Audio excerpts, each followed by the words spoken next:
5번 같이 볼 건데 밀폐된 용기에 물, H2O 리퀴드를 담았대요. 그리고 그 용기 안에 H2O 가스, 리퀴드가 아니라 수증기 분자수를 시간에 나타냈대. 그럼 우리 이번에도 마찬가지로 화학 반응식으로 표현을 해볼 건데 여기다가 물을 넣어놨대. 물은 H2O가 리퀴드 상태로 존재하는 거지. 그럼 문제에서 알려주지 않아도 액체 표면에서는 항상 누가 일어나? 증발이 일어나서 리퀴드가 가스가 되는 반응이 일어날 거예요. 근데 당연히 쟤는 지금 뚜껑이 닫혀 있으니까 수증기가 생성됐을 때 나갈 수 있어 없어? 없잖아. 그럼 걔네들끼리 부딪혀서 다시 돌아오는 응축이라는 역반응도 이 안에서 관찰될 수 있으니까 이 안에서 일어나는 반응을 이와 같은 반응식으로 표현해 주시면 되고, 자, 이때 온도는 일정하다고 했고 액체는 물밖에 없기 때문에 이 물의 표면에서는 처음부터 끝까지 동일한 속도로 증발이 일어날 거예요. 그럼 처음에는 수증기가 없었으니까 역반응, 응축이 일어나지 않다가 수증기가 점점 쌓이다 보면 역반응인 응축도 일어나게 되겠죠. 그런 상황이라는 걸 전체적으로 이해해 주시면 되는데, 다시 중요한 질문 갈게요. 지금 여기 수증기 기체의 분자수에 대해서 알려줬어. 봐봐 얘들아. T2초 이후로는 수증기 분자수가 변해 안 변해? 안 변해. 겉으로 봤을 때 변화가 있는 거야 없는 거야? 없는 거야. 여기 이후로는 평형이다 라고 판단을 해주면 돼. 근데 봐봐. 0초에서 T2초까지는 수증기의 양이 변해 안 변해? 변해. 알짜 변화가 있는 거야 없는 거야? 있는 거야. 그럼 저 때는 평형이 아니라고 판단을 할 수 있어야 돼요. 근거는 이 안에 들어있는 수증기 분자수가 될 수 있고 H2O 리퀴드의 양이 될 수도 있는데 이 문제는 수증기 분자수를 준 거예요. 0초부터 T2초까지는 수증기의 양이 늘어나고 있으니까 알짜 변화가 있는 거야? 그럼 평형이야 아니야? 평형이 아닌 거야? T2초 이후로는 알짜 변화가 관찰돼 안 돼? 안 되잖아. 그럼 저때 이후로는 평형인 거예요. 그럼 조금 더 정교하게 자료 해석을 해볼 건데 0초부터 T2초에는 평형이 아니야. 왜냐면 우리 눈으로 봤을 때 알짜 변화가 있거든. 알짜 변화의 방향을 생각해 볼 건데 수증기의 양이 늘어나는 변화야? 줄어드는 변화야?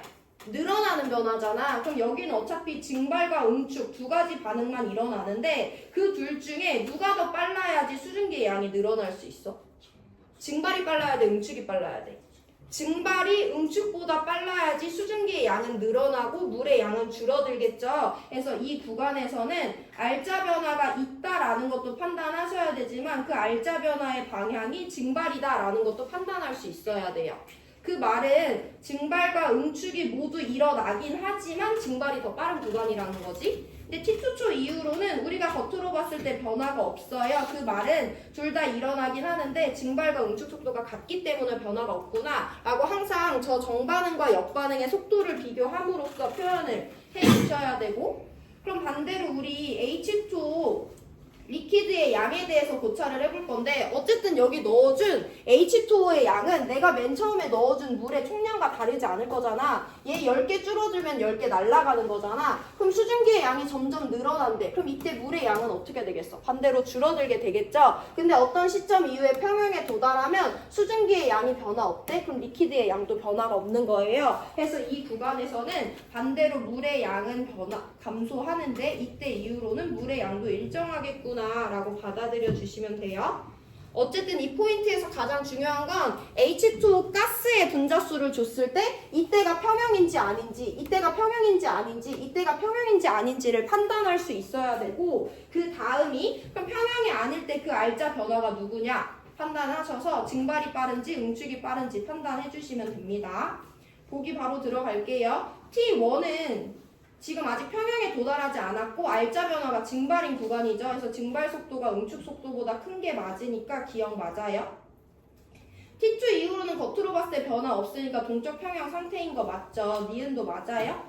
H2O 리퀴드의 양은 T1과 T2를 비교하는데 T1과 T2는 여전히 지금 수증기의 양이 늘어나고 있는 변화가 있는 구간이지, 수증기의 양이 늘어난다는 건 반대로 액체의 양은 줄어들고 있기 때문에 T1일 때가 T2일 때보다 여전히 많이 남아있는 게 맞아요. 잘 읽어보시고 기니디 모두 맞는 5번 골라주시면 됩니다.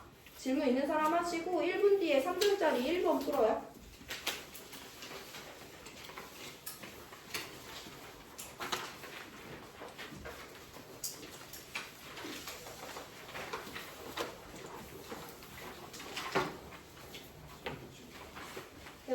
넘어가도 문제 푸는 스타일이 계속 똑같은데 복합 개념을 물어보거나 그런 것만 좀 달라지는 거.